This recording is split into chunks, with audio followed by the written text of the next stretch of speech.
لو بتدور على الجديد ومفيد في عالم التطبيقات اشترك في قناتي وأنا هقولك وظيفة كل تطبيق مزايا وعيوب. وان تاب كلينر الإصدار العربي، تطبيق محمله 5 مليون مستخدم، حجمه 4.4 من 10.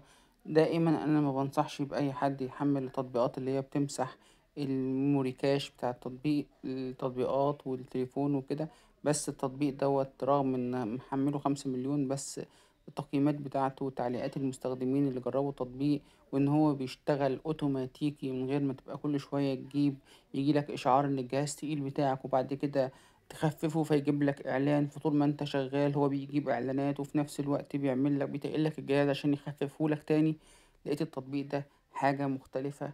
الناس بتتكلم إن هو بيتعمل أوتوماتيكيا، تقدر تعمله أوتوماتيكيا فيما عدا سجل المكالمات والرسائل، فده لازم تعمله بشكل يدوي عشان أنت الأكتر واحد عارف إن الرسالة دي مهمة أو المكالمة دي مهمة، فما تمسحهاش. بخلاف كده فهو بيمسح الكاش ميموري بتاع كل التطبيقات، وانت بتحدد له تطبيقات معينة لو اتفتحت يقفلها مباشرة بعد ما يخلص، او بعد ما تنتقل منها لتطبيق تاني.